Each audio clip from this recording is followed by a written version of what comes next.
अस्सलाम वालेकुम everyone, hope you all are doing well. तो आज का जो व्लॉग है ना वो बहुत ही छोटा सा एक तो व्लॉग है और दूसरा जो है ना ये सिर्फ मॉर्निंग रूटीन का व्लॉग है। उसकी रीज़न ये है कि मेरी तबीयत जो है ना वो काफ़ी ज़्यादा ख़राब थी, तो उसकी वजह से ना मैं व्लॉग कर सकी और ना ही मेरा दिल किया व्लॉग करने का। तो इसलिए बस मैंने व्लॉग जो है ना सुबह के टाइम रिकॉर्ड किया था। तो यहाँ पे मॉर्निंग का टाइम था, मैं उठ के फ्रेश हो गई थी। उसके बाद मैंने बिस्तर वगैरह जो है वो इकट्ठे किए। तो ये कबर्ड ना बड़ी बिखरी पड़ी थी बिस्तर वाली जगह से, तो बस ये मैंने ठीक की। उसके बाद बस मैं नॉर्मल जो है ना वो कामों वगैरह में लग गई थी, जो मेरी सेम रूटीन है, रोज़ चलती है। तो अच्छा, आज ना मैं एक टॉपिक पे आप लोगों के साथ बात करना चाहती हूँ, जो कि मतलब हर लड़की के लिए ना सुनना लाजमी है। मतलब मेरे अगर किसी के सामने से ये वीडियो गुजर रही है या किसी ने ये वीडियो सुनना शुरू की है तो प्लीज़ इसे एंड तक लाजमी सुनिएगा, क्योंकि हर लड़की की लाइफ में मुझे लगता है बड़ी हेल्प करेगी। अच्छा जी, टॉपिक जिस पे मैं बात करने जा रही हूँ वो ये है कि किसी की लाइफ जो होती है ना वो परफेक्ट नहीं होती। हम लोग अक्सर देख रहे होते हैं ये इन्फ्लुएंसर्स को कि भाई उसके सही मज़े हैं, उठती है, कपड़े पहनती है, तैयार हो के पिक्चर्स बना लेती है, उसके घर में 100 नौकर हैं, वो ऐसे नौकरों से काम करवाती है, मज़े करती है खुद। और जी इसके तो भाई मज़े हैं, ये अकेली रहती है, जॉइंट फैमिली सिस्टम में नहीं रहती। और उसके तो भाई घर में 4 लोग हैं, तो 4 लोगों का क्या काम होता है, हमारी तो फैमिली इतनी बड़ी है, सारा दिन काम ही नहीं ख़त्म होते। इस तरह की चीज़ें और भी बहुत सारी चीज़ें। उसका हस्बैंड अच्छा है, मेरा हस्बैंड नहीं अच्छा, उसके इन लॉज अच्छे हैं, मेरे इन लॉज नहीं अच्छे।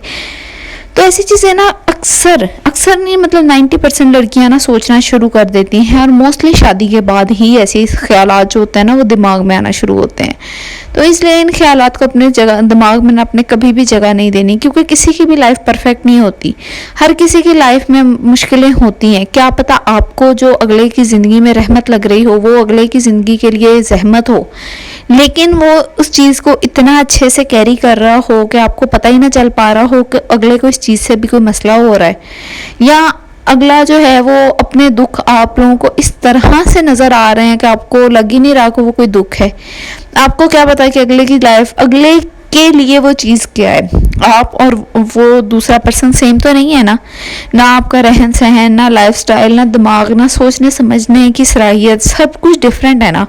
तो ये आप कैसे जज कर सकते हैं कि उसकी लाइफ परफेक्ट है, मेरी लाइफ परफेक्ट नहीं है। ये जो उसके पास है ये मुझे चाहिए था, ये मेरे पास होना चाहिए था। क्या पता कि वो उस चीज़ को लेकर कितना ज़्यादा अपनी लाइफ में जो है वो स्ट्रगल कर रहा हो, और वही चीज़ अगर आपके पास आ जाए तो क्या पता आपके लिए भी वो रहमत नहीं सहमत बन जाए। तो इन चीज़ों को लाजमी, छोटी छोटी सी ये बातें होती हैं ना, लाजमी सोचा करें। ये ना कंपेयर किया करें कि उसकी लाइफ परफेक्ट है, उसकी लाइफ अच्छी है, उसका हस्बैंड अच्छा है, उसके इन लॉज अच्छे हैं। ऐसी कोई बातें जो होती हैं ना बहुत फजूल होती हैं। प्रॉब्लम्स सबकी लाइफ के साथ होती हैं, दुख सुख सबकी लाइफ के साथ होते हैं। क्या पता कि मतलब जो चीज़ आपको दुख लग रही है वो अगले के लिए सुख हो। तो इसलिए ना अपनी लाइफ में खुश होना सीखें, जो आपके पास है ना उसके साथ खुश रहना सीखें। ये चीज़ें बड़ी मुश्किल होती हैं, लेकिन अगर आप एक दफ़ा सीख लेते हैं ना, इन चीज़ों के साथ कॉम्प्रोमाइज़ करना सीख लेते हैं, तो आपकी ज़िंदगी इतनी पुरसकून हो जाती है, इतनी खूबसूरत हो जाती है कि आप ना बस एक दफ़ा मेरी इस चीज़ पर ना गौर करें।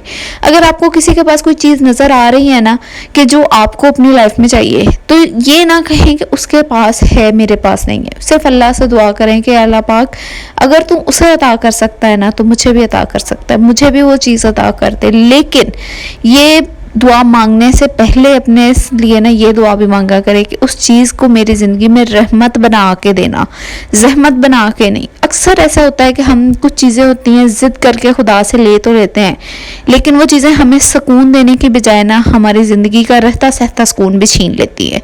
इसलिए अपनी ज़िंदगी में कोई भी चीज़ मांगे ना तो उस चीज़ के साथ सुकून मांगा करें। सुकून बहुत बड़ी चीज़ होती है, और दिल का सुकून होना ना, अगर आपका दिल सुकून में नहीं है ना तो आप एक महल में बैठे हुए बादशाह से भी बदतर है, ठीक है ना। तो इसलिए ना अपने लिए सुकून मांगें, अपने चीज़ों के साथ खुश होना सीखें, और अगर आपको लाइफ में कुछ चाहिए तो उसके लिए स्ट्रगल करना सीखें। ये बैठे बिठाए किसी को नहीं मिल जाता कुछ। बहुत कम लोग होते हैं जो मुंह में सोने का चमचा लेके पैदा होते हैं, ऐसे लोग, और आज के दौर में तो मुझे लगता है ऐसे लोग हैं ही नहीं। इसलिए खुद कुछ करना सीखें, खुद स्ट्रगल करना सीखें। और ये जो लड़कियां हैं ना, जो शादी के बाद 100 गिले शिकवे करती हैं कि भाई मेरी सास ऐसी है, मेरे ससुराल वाले ऐसे हैं, मेरा हस्बैंड ऐसा है, इन लड़कियों को ना कॉम्प्रोमाइज़ नामी चीज़ का पता ही नहीं है। मैं ये नहीं कहती कि कॉम्प्रोमाइज़ करो, वो आपको भाई उठा उठा के जूतियाँ मार रहा है और आप कॉम्प्रोमाइज़ करो, चुप करो। ऐसी चीज़ पे कॉम्प्रोमाइज़ करना तो मैं बिल्कुल भी नहीं कहती, मैं इस चीज़ के खुद बहुत खिलाफ हूँ। लेकिन जो चीज़ें कॉम्प्रोमाइज़ करने वाली होती हैं ना, वहाँ पर कर लेना चाहिए अपनी ज़िंदगी में सुकून पैदा करने के लिए। ये जो लड़कियाँ कहती हैं ना भाई कि हम लोग सारा दिन काम करती हैं, हमारी नंदें आ जाती हैं तो हम काम कर करके खप जाती हैं, तो भाई वो घर भी तो आपका है ना। ये सारी बातें करके आप अपनी ज़िंदगी का सुकून क्यों ख़राब करते हो? इसलिए ना अपने ससुराल को अपना घर समझो, उसे ससुराल ना समझो। और हाँ, अगर मतलब कभी ऐसा होता है ना कि आपको आपके ससुराल में होल्ड नहीं मिल रहा तो आप दूसरों के साथ ये भी ना कंपैरिजन करें कि भाई वो देखो उसकी आज शादी हुई है तो उसका सारा कंट्रोल उसके हाथ में है, मेरी शादी को इतने साल गुजर गए हैं और मेरे पास आज तक कोई कंट्रोल नहीं आया। ये सारी चीज़ें ना आपकी ज़िंदगी का सुकून ख़राब करेंगी। इसलिए इन चीज़ों पर कॉम्प्रोमाइज़ करना सीखें, इन अपने दिमाग को पॉजिटिव बनाएं, अपनी ज़िंदगी को पॉजिटिव बनाएं। जब तक आप पॉजिटिव सोचना नहीं शुरू करोगे ना, आपकी ज़िंदगी पॉजिटिव नहीं होगी। आप अपनी ज़िंदगी को अपने नेगेटिव सोचों के साथ खुद नेगेटिव करते हो। इसलिए सबसे बेस्ट चीज़ ये है कि आप नमाज कुरान करो, इबादत में ज़्यादा से ज़्यादा टाइम गुजारो, और जो है ना अल्लाह के साथ अपना दिल लगाओ ताकि आपकी ज़िंदगी सुकून में आ जाए। बस यही मेरी छोटा सा जो आज का टॉपिक था। और मेरी जो बाजू है ना उसमें बहुत ज़्यादा पेन बढ़ता जा रहा है, तो बस कामों के बाद मैंने मम्मा से कराई थी पट्टी। ये उसका एक छोटा सा क्लिप है। बस आज का व्लॉग यहीं पे एंड करती हूँ। उम्मीद है अच्छा लगा होगा। दुआ में याद रखिएगा। अल्लाह हाफिज़।